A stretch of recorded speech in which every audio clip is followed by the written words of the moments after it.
Olá a todos, graça e paz. Estamos aqui, este é o 5º capítulo deste livro que eu estou lendo e comentando para abençoar a vossa vida, e agora, desde já, quero abençoar a todos aqueles que ouvem esta palavra, este comentário, que sejam abençoados, que Deus toque o vosso coração, que Deus traga fé, grande fé no vosso coração, por isso que eu escrevi, não é? Para que não seja só para mim. E eu vou começar já, portanto aqui eu oro outra vez, não é? Vocês lembram no princípio que eu orei por um trabalho? E orei por um trabalho, olha Senhor, dá-me um trabalho, e pronto, eu não sabia mais nada, não é? E agora desta vez vocês vão ver que eu já comecei a fazer um pouquinho mais à medida que ia aprendendo, não é? Como eu escrevi antes, nesta nova caminhada com Deus. Nesta caminhada a gente vai aprendendo e vai andando, como a criança quando começa a falar, quando começa a andar, tudo tem um ensinamento. E nós, nos caminhos de Deus, é a mesma coisa. No princípio somos como uns bebês, que a gente cai, o bebezinho dá um passo, cai, mas depois já anda assim mais rápido, não é? Quer dizer, como nós, né? E estava ainda a trabalhar naquele café, né, que eu falei antes, que fui lá naquele dia que eu era para ir à casa dos amigos e foi-me oferecido o trabalho e fiquei a trabalhar lá durante 2 anos. E estava a trabalhar naquele lugar, mas eu já estava a frequentar a igreja e tinha aquele desejo de estar mais integrada, de estar mais firme nas coisas de Deus, e com aquele trabalho eu tinha os domingos de folga todos, mas durante a semana eu trabalhava até às 9, outras vezes até às 11, e isso eu não podia ir às reuniões de oração que tínhamos à terça-feira ou às quinta-feiras tínhamos estudo bíblico. Eu queria estar integrada com as outras pessoas e queria aprender mais nos estudos bíblicos, né? Assim que fiz uma oração pedindo a Deus que Deus me desse um trabalho com um horário que permitisse tudo isso. No mês de outubro, informaram-me de uma vaga num certo lugar que reunia essas condições. Telefonei, então, para pedir uma entrevista. Imagina, eu telefonei. Eu falava até bastante bem o alemão nessa altura já, mas nesse dia eu falei tão mal o alemão, fiquei nervosa, não sei o que aconteceu, só sei que a chefe lá do outro lado, a chefe daquele lugar, disse, olha, desculpe, mas eu preciso de uma pessoa que fale melhor o alemão para esse trabalho, não é? Mas, no entanto, se eu resolver, eu telefono-lhe. Só que naquela mesma noite eu tive um sonho em que Deus me disse, esse trabalho é para ti, mas ainda não é já. Deus tem um tempo para tudo. Fiquei ainda esperando o contacto da chefe desse trabalho, mas a palavra de Deus, que me revelou no sonho, prevaleceu e não me chamou, né? Mas em fevereiro, portanto isto foi em outubro, em fevereiro do ano seguinte, acho que foi no 89, mas não, apareceu no meu local de trabalho a Helena, que eu já conhecia, e ela veio com um papel na mão e diz, olha, está aqui, já falei com a minha chefe, vai haver uma vaga lá, e telefona-lhe, né, deu-me o número do telefone ali escrito, telefona-lhe para marcar uma entrevista com ela. E assim foi que a palavra de Deus, que Deus me dera no sonho, se cumpriu, e eu comecei a trabalhar nessa empresa no dia 1 de abril, né? Há um pormenor que eu não quero deixar de partilhar, não é? Quer dizer, como eu disse antes, eu orei por um trabalho que me desse reuniões, tivesse aqueles horários, e assim, não é? Como eu disse, portanto, já estava a começar a aprender a fazer orações específicas, um pouco mais, de falar com Deus, como um amigo, escolha aquilo que eu desejava, não é? Mas há um pormenor aqui, eu disse os horários, não é? Mas há um pormenor que eu não quero deixar de partilhar. Quando orei por esse trabalho, coloquei na lista, que eu já tinha aprendido a fazer uma lista, né? E coloquei na lista o salário que eu queria ganhar, mas não consegui, não era aquele trato com o chefe do pessoal, aquele negócio, que é um negócio que a gente faz, eles compram a nossa mão de obra e a gente vende, e temos que fazer esse contrato, quanto melhor conseguirmos o melhor salário, melhor, não é? Que a gente está a vender a nossa mão de obra, não é? Mas quando a minha nova chefe soube do meu salário, ela logo foi falar com o chefe do pessoal, e assim que eu disse, não, esse salário é pouco, ela tem que ganhar mais, e assim que eu fui aumentada, mesmo antes de começar a trabalhar. Imaginem como Deus é. E isso resultou que fiquei a receber a quantia que tinha pedido a Deus. Eu tinha posto na lista aquele X e não tinha sido, o contrato foi assinado com menos, e eu fiquei assim um bocadinho triste, né? Mas Deus viu e já resultou que ela mesmo foi lá, disse, não, tem que dar mais, por favor, não é? E eu fiquei a receber aquela quantia que eu tinha posto. Por isso é muito importante nós pormos tudo diante de Deus, que Deus vê até o último pormenor. Amém? Mas depois, portanto, eu tinha acabado de trabalhar naquele café, né? Quando recebi o meu último salário do emprego que acabara de deixar, vi que as contas não estavam certas. Ele desviou um pouco, né? Eu disse, mas isto aqui não está bem, não é? Marquei uma entrevista com ele e expus-lhe a questão. Mas ele não aceitou, ele queria ficar, não vais receber. Eu acho que ele também ficou chateado por eu sair e já meteu a mão ali, não é? Onde não devia ter metido no meu salário. Eu disse, olha, tenho que fazer as contas como deve ser, e certas, justas, não é? Senão eu vou ao sindicato e eles vão fazer as contas. Mas ele não aceitou, não quis fazer, quis deixar assim e eu fui ao sindicato. Não sei se fiz bem, né? Se não fiz bem, né? Mas de qualquer forma eu fui lá. E quando ele recebeu a carta, eu recebi uma carta a dizer quanto é que ele tinha a dar e era ainda superior àquilo que eu tinha escrito. Olha, o senhor deve-me tanto, não é? E ele não gostou e escreveu-me uma carta. Ficou chateada, não é, por eu ter ido lá e escreveu-me uma carta cheia de coisas que eu não era, que eu não fiz, calúnias e tudo, ofensas, e eu fiquei muito chateada com aquela carta, não é verdade? Imagina, eu recebo uma carta, olha, está aqui, tu és assim, tu fizeste assado, meu Deus, o que é que eu agarrei? Agarrei naquela carta e levei adiante de Deus. Ó Senhor, olha esta carta. Não está certo que receba essa carta, não é? Então eu levei a carta diante de Deus e eu disse para Deus, olha Senhor, está aqui a carta, tu vês, isto não está certo, não é? Mas eu no meu pensamento, eu tinha 3 vinganças, 3 opções, não é? Quando eu fui orar, eu disse ao Senhor, o que é que eu faço? Eu disse, olha Senhor, eu pergunto-te a ti o que é que eu faço com esta carta, eu não vou ficar quieta, porque é muita coisa que não está certo, então vê lá, mas vê lá o que é que eu hei de fazer, diz-me o que é que eu hei de fazer, e eu faço, diz-me, somente diz-me, e eu faço aquilo que tu me disseres. Se tu me disseres, vai para cá, eu vou, aquilo que tu me disseres eu faço. Só que eu, na minha mente, eu tenho 3 opções de vingança. E Deus, a gente é mais, né? Quer dizer, Deus vai escolher uma destas vinganças. E sabe o que é que Deus me disse? Não faças nada. Disse, o quê? Como é que eu não vou fazer nada? Eu vou ficar assim com esta carta aqui? Assim, não pode. Mas olha, eu tinha dito a Deus que se Ele me dissesse o que eu havia de fazer, eu faria tal e qual como Ele me diria, como Ele me dissesse. E foi assim, pronto, não posso mudar a minha palavra. Eu disse, então eu não vou fazer nada. Deus disse para não fazer nada. E eu não fiz nada, fiquei quieta, né? Vou ver o que é que eu tinha aqui.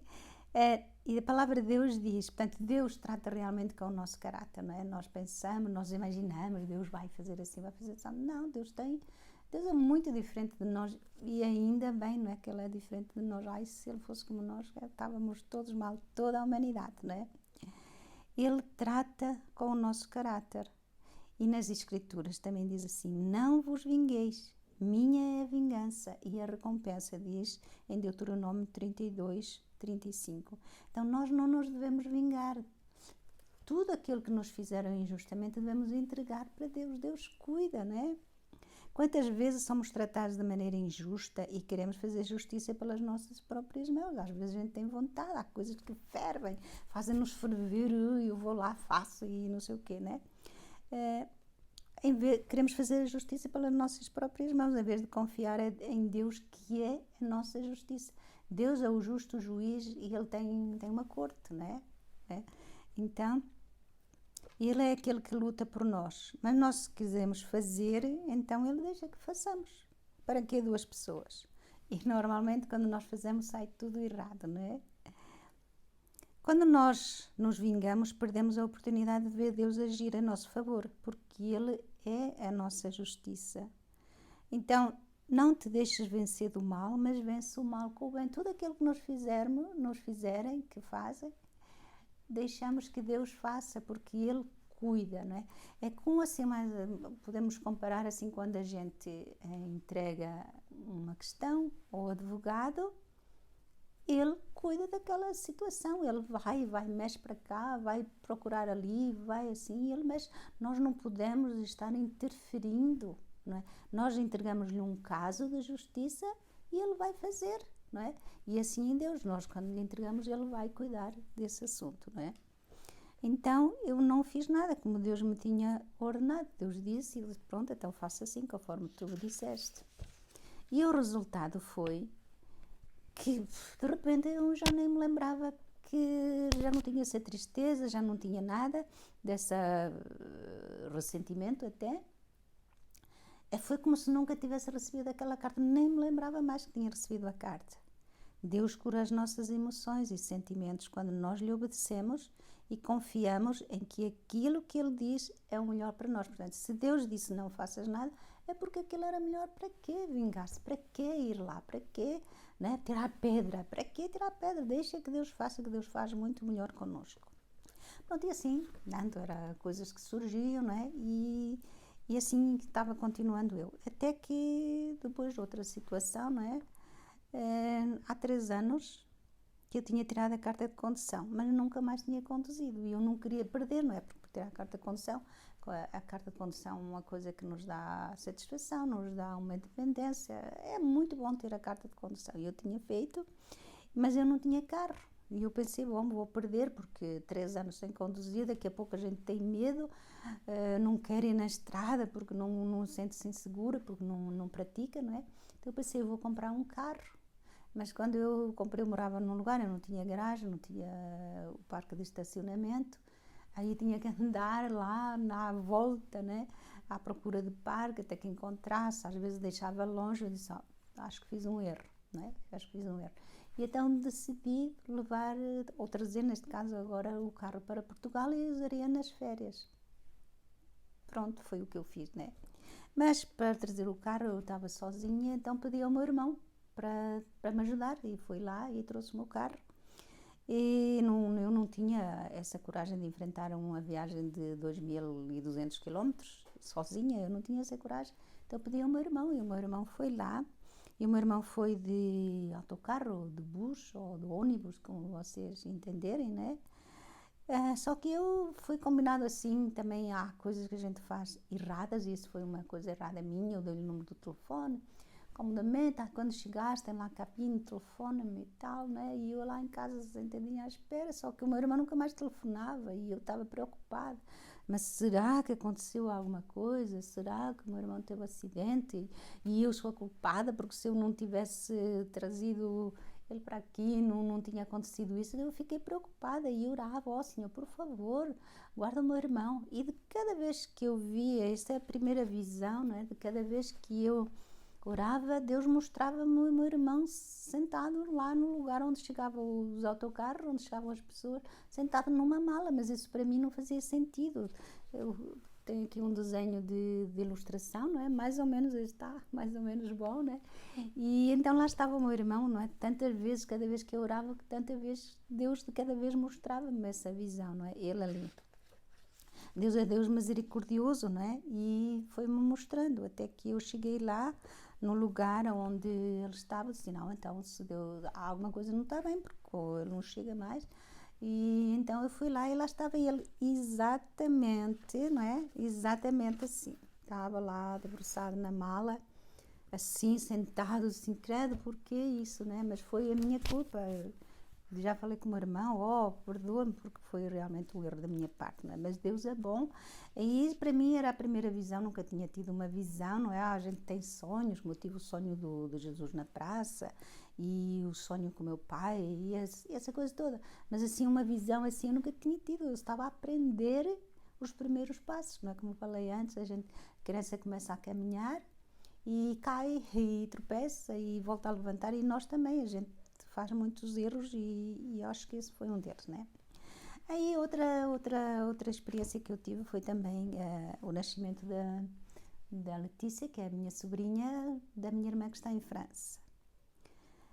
Quando ela nasceu, o meu cunhado ligou-me e disse, olha, já nasceu, pronto, em princípio tinha corrido tudo bem, eu fiquei tranquila.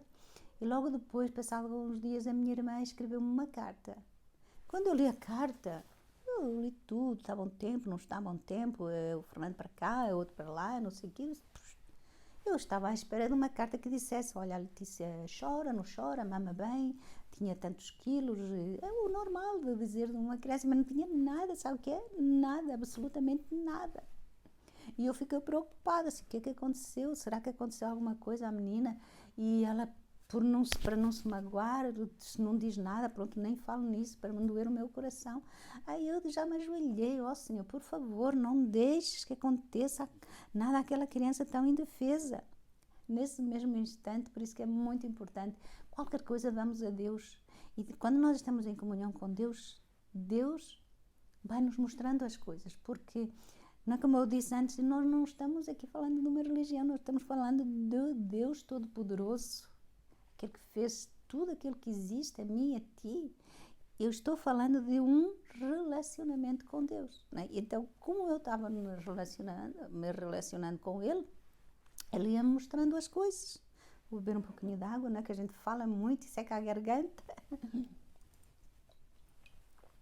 Então, nesse mesmo instante, eu tive uma imagem e eu vi uma mãe com o bebê ao colo e sorrindo para ele. Ela estava assim com um roupão em casa, vestida assim com aquela roupa comprida e com o seu bebê ao colo e olhando para ele com aquele prazer, como é normal de uma mãe e até sem ser de uma mãe, não é? Assim estava ela.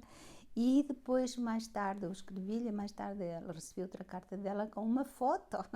E a foto era assim, esta é uma ilustração, exatamente como eu vi naquela visão, assim estava ela naquela foto, exatamente, melhor não podia ser. Não é? Eu ainda não lhe tinha contado a visão, não contava, não é? Porque, pronto, a gente também não tinha aquele relacionamento, porque não havia o telefone de poder contar com essas emoções todas, né?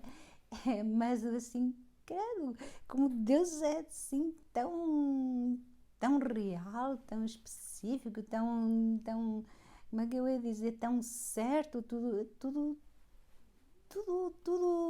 está lá, assim, tão certinho, até me falta a palavra, desculpem lá, não é? E assim eu ia vivendo essas experiências que me deixavam muito feliz, porque era coisa nova e deixava muito contente, porque é como a oração. O que é a oração? A oração não é um monólogo, fala blá blá blá e nada. Oração é falar com Deus, é um diálogo, não é? Às vezes nós não ouvimos, outras vezes Deus, espera aí, né? Quer dizer, às vezes precisamos de tempo para ouvir Deus, né? Não é sempre assim rapidamente, né? Aí, agora aqui eu falo da experiência da operação do meu pai.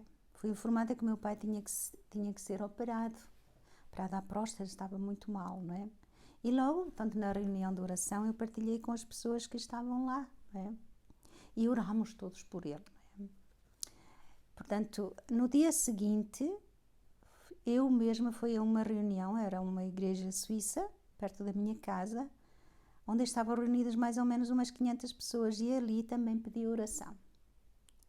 Quando cheguei a casa, o telefone tocou, era a Maria, que estivera na reunião de oração do dia anterior e disse-me que andaram à minha procura, pois algumas pessoas que tinham participado daquela reunião sentiram no seu coração a necessidade de se reunirem e orarem especificamente pelo meu pai. Olha que maravilha!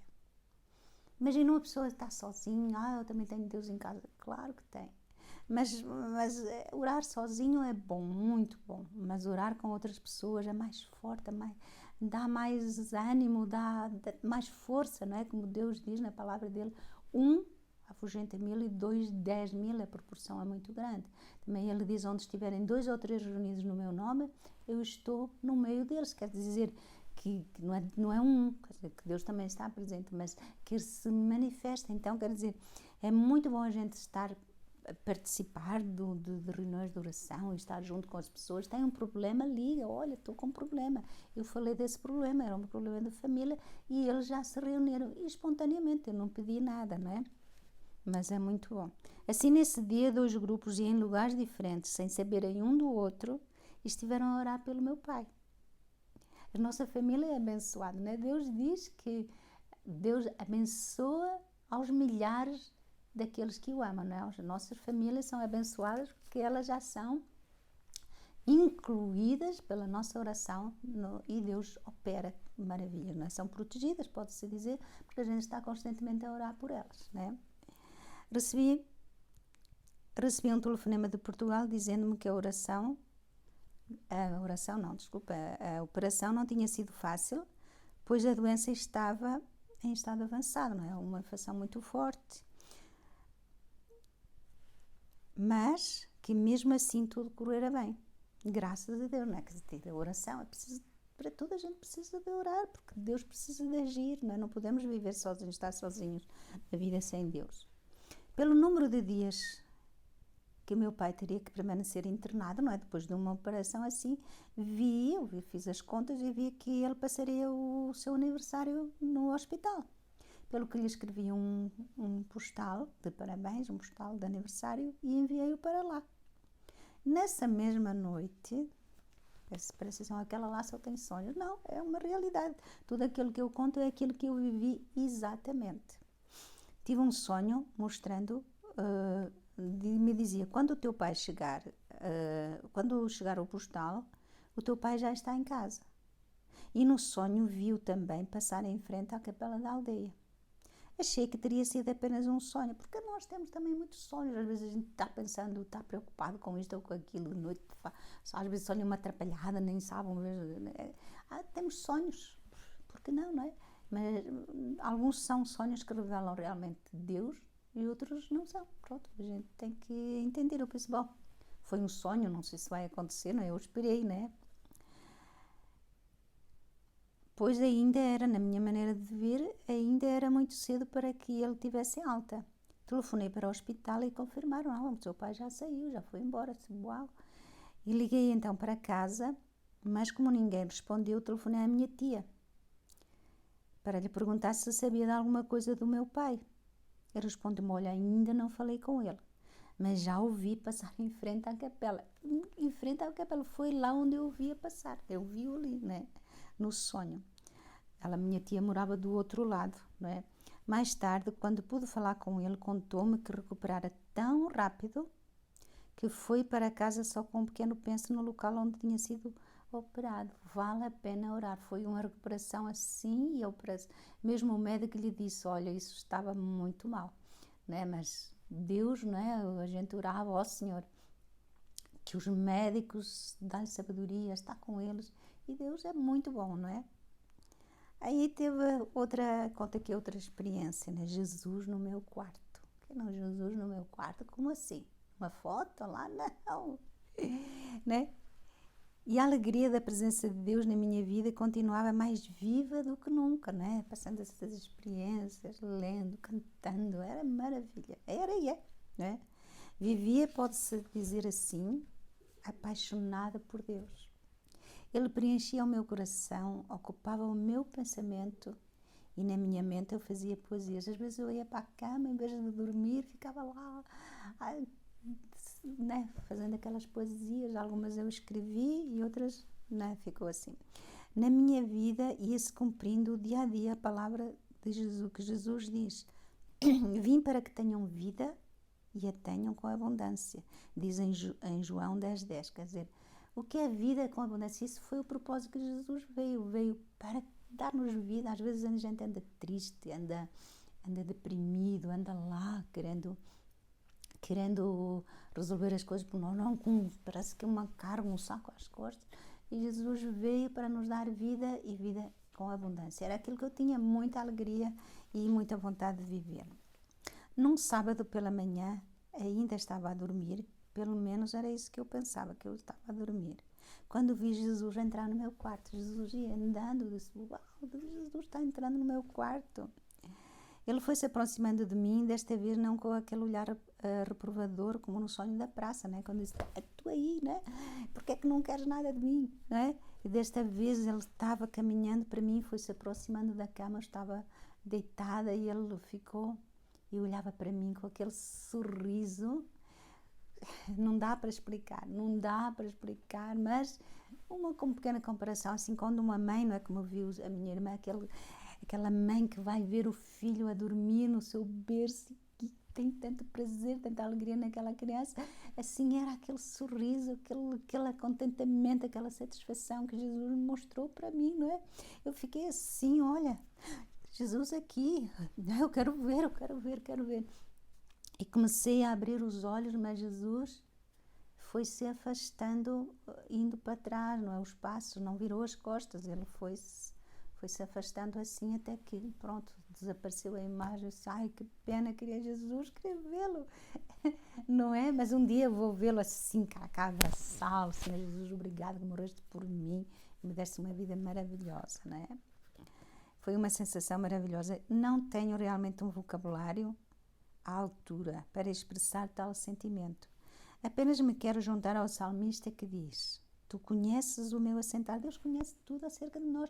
Deus sabia porque que ele nesse momento estava a ter tanto prazer em mim. Ele via a minha vida, eu vivia para ele, sei lá, era isso.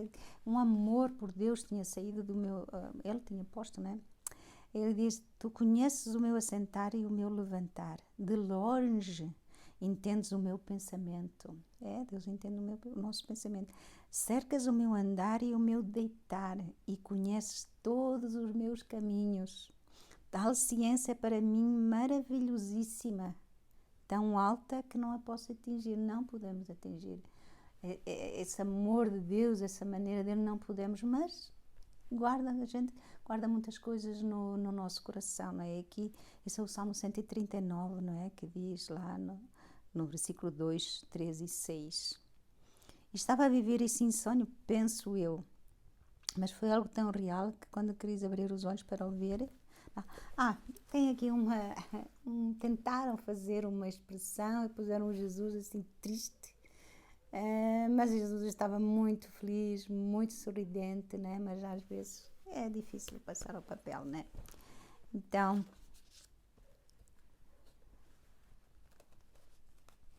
nós não eu creio que Jesus estava realmente ali, por isso que ele foi andando, porque na Bíblia diz que nós não podemos ver com os nossos olhos físicos. Todas as experiências que eu tive, né, que conto depois mais à frente, a gente tem aquela visão de Jesus, mas é no Espírito, porque os nossos olhos não podem ver o verdadeiro Deus, porque não é possível, não é?